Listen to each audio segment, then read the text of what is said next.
you know, there's a safety culture in the UK where it doesn't lean itself to this kind of sport, even though, you know, as we've demonstrated again today here, it's perfectly safe if it's managed well. So it started in the 1980s. One of the chaps actually was involved, Robin Voice, is here today with us. And it was quite successful for sort of 10, 15 years and then died out in the 1990s. So there just hasn't been Formula One racing in the UK. The French have carried on a little bit. It's not been particularly big there. In the US, however, at Reno, as you see the guys here race year in, year out, very, very fast aircraft compared to what we have today. But you know, we've come out, and you know, it's good to see some Brits back doing the sport again. I mean, I've been flying that aircraft 4 years now, and it's a Formula One racing aircraft. We very rapidly rebuilt it for this race specifically. So I've got plenty of time on the aircraft, but no real racing experience. I was working up a display sequence for it last year.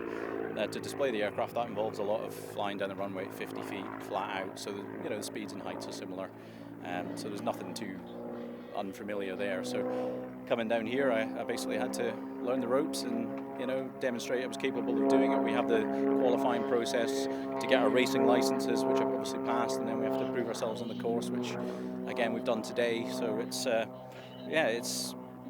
you know, I started with no experience basically. I've had to come down and learn the ropes.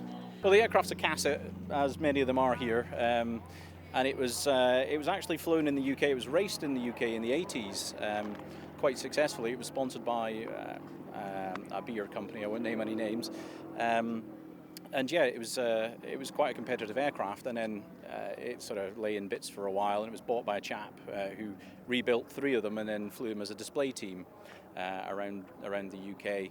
And then he moved on to a different aircraft, so the aircraft were all sold, and I bought it. And as I say, I've been flying it for sort of 3-4 years since. And then a couple of months ago, we got the call about this and started planning the modifications to turn it into a racer.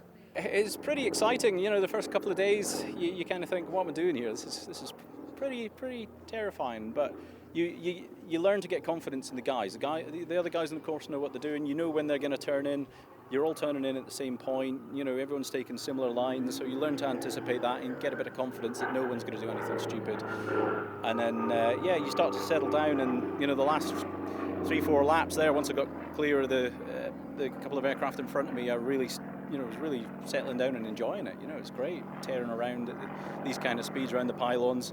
And you get into a nice rhythm. I guess it's like any kind of motorsport, any racing driver or whatever. You know, you kind of settle down into a rhythm and just fly as smooth as you can. And yeah, it doesn't feel particularly hairy once you're in the zone, as it were. You know, it's good fun.